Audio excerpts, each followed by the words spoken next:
그렇게 공들여왔던 홍준표를 바보로 만들어버린 윤석열의 정치적 미숙이라는 제하에서 최보식입니다. 조선일보 주름 잡던 최보식입니다. 최보식의 언론 칼럼에서 그렇게 공들여왔던 홍준표를 바보로 만들어버린 윤의 정치적 미숙이라는 제목으로 윤석열을 멍청한 윤석열 최보식이 고발합니다. 최보식이 멍청한 윤석열을 고발하고 있습니다. 그렇게 공들여왔던 홍준표를 바보로 만들어버린 정치적 미숙이라고 했습니다. 정치적 미숙이라고 했습니다. 왜냐하면 이분은 최보식은 언론이기 때문에 이 언론 문체에 신경 쓰지 않을 수가 없습니다. 이분이 어떻게 표현하느냐에 따라서 심지어는 대한민국이 바뀌기도 합니다. 최보식을 너무 축히 세우나요? 오랜만에 제대로 된 칼럼이 있어서 소개해드립니다. 공들여왔던 홍준표 이렇게 표현했습니다. 그렇게 공들여왔던 홍준표 앞에 그렇게까지 붙였네요. 그렇게 공들여왔던 홍준표를 바보로 만들어버린 윤석열의 정치적 미숙이라고 제목 하나에 거의 모든 것을 다 달고 있습니다. 이 언론인들은. 그러면서 소제목으로 윤 후보가 회동이 끝난 뒤 측근 인사들에게 홍준표가 공천권 요구에 대해 불쾌한 기분을 표시하니까 윤 측근이 의도적으로 언론에 흘린 것이다. 그렇게 보인다. 이렇게 전하고 있습니다. 제가 볼 때도 그렇습니다. 조금 더 내려가 볼까요? 19일 밤에 윤석열 후보와 홍준표 의원이 만났습니다. 만났는데 바로 다음날 아침에 돌발 변수가 떠올랐습니다. 한마디로 비밀회동이었는데 윤석열이 그것도 제대로 모르고 공격받을지에 대한 하여튼 정치적 미숙입니다. 그 미숙하게도 선대위에 가서 나불거렸던 모양입니다. 그 안에 내용 자체를. 그런데 그것도 또 참지 못하고 이분들이 또 언론에다가 서울 종로 재보궐선거 최재형 전 감사원장 후보 추천, 공천 요구, 수성구청장 공천 요구 이 사실만을 가지고 홍준표를 때리기 시작했습니다. 당초 홍 의원은 비공개 회동 직후 자신의 소통 플랫폼 정면을 꿈에다가 오늘 저녁 2시간 반 동안 윤 후보와 만찬을 하면서 두 가지 요청했다. 첫째는 국정 운영 능력을 담보할 만한 조치를 취해 국민을 불안해서 해소해 줬으면 좋겠다. 두 번째, 처가 비리는 엄단하는 게 대한민국 대국민 선언을 해줬으면 좋겠다. 이런 글들을 올렸습니다. 이것이 공개적인 행보입니다. 그러면은 윤석열은 이것을 읽었어야 됐고 어떤 것이 공개인지 어떤 것이 비공개인지 윤석열이 판단을 했어야 됩니다. 정치인이라면. 그런데 자기가 원했어. 자기가 안철수 떨어진 불똥을 피하기 위해서 구글에서 홍준표 좀 만나자고 애걸복걸하면서 만나줬더니만은 그리고 결과도 상당히 저는 불만이지만은 결과 홍준표는 선대위 상임 고문직을 맡을 거로 확정까지 하고 도와주겠다 이렇게 말까지 했습니다. 그런데도 윤석열이 이 방귀 낀 놈이 윤석열이 오히려 반란을 일으켰습니다. 홍준표는 오히려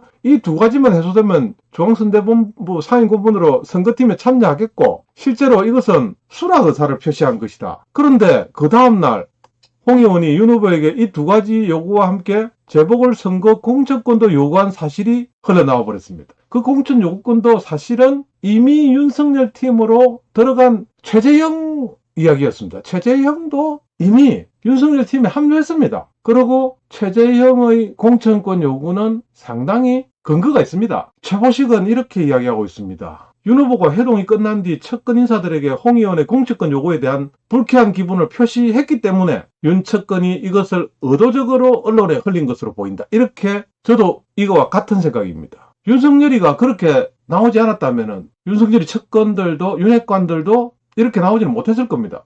그래서 홍 의원은 전날 밤 윤 후보와 비공개로 둘이서 나눈 대화가 언론에 보도된 사실에 대해서는 격분했습니다.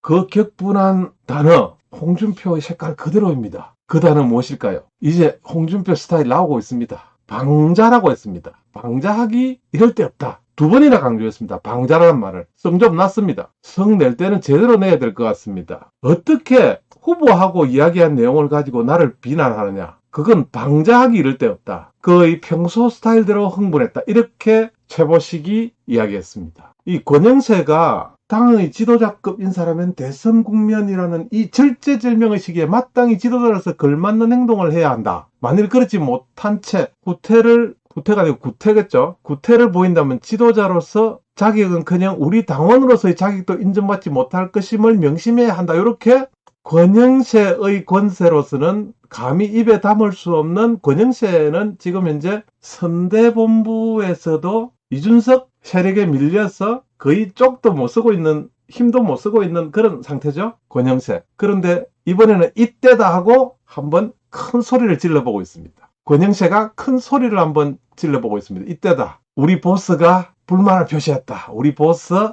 윤석열이 나에게 드디어 기회를 줬다. 권영세 날았다. 권영세가 날았는데 제가 볼 때는 날개 없는 추락으로 갈 것 같습니다.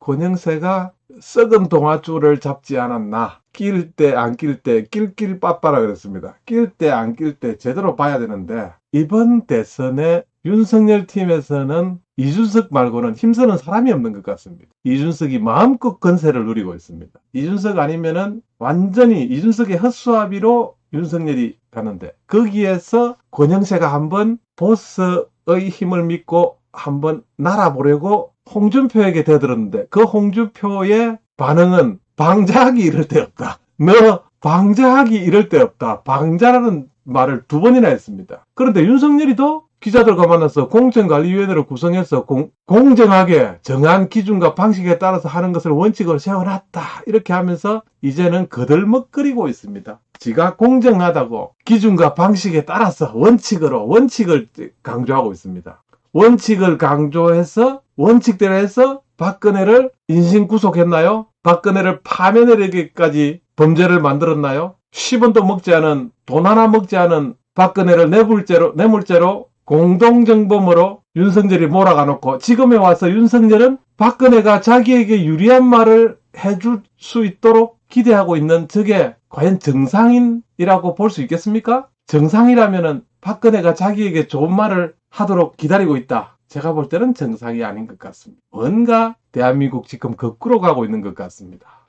오래간만에 최보식, 그렇게 공들여왔던 홍준표를 바보로 만들어버린 윤의 정치적 미숙. 안녕하십니까, 작심삼일입니다. 조선일보는 다시 김만배 녹취록 조금 힘써 은수미 당선 무효 아닐 정도만 하자, 이런 김만배의 녹취록에 대한 대장동 때리기로 탑뉴스를 정했습니다. 여기 쿠팡 있네요. 정보탭에서 쿠팡 바로가기 하시면은 24시간 동안 쿠팡에서 작심이에게 슈퍼챗을 쏘실 수 있습니다. 잠시 광고 말씀드렸습니다.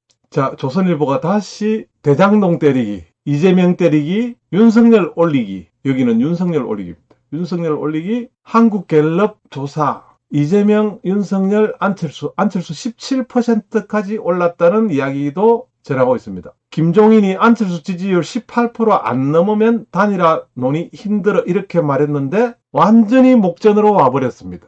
김종인이, 이 노회한 영감님께서 아직도 계시는지 모르겠습니다. 이것은 빼겠습니다.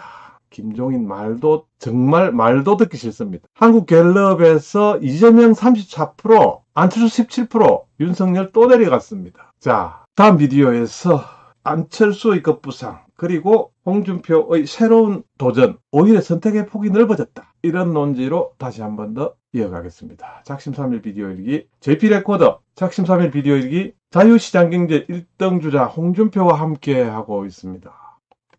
구독과 좋아요는 저에게 큰 힘이 됩니다. 그리고 정보탭에서 JP팡 슈퍼챗도 많은 관심 부탁드립니다. 감사합니다.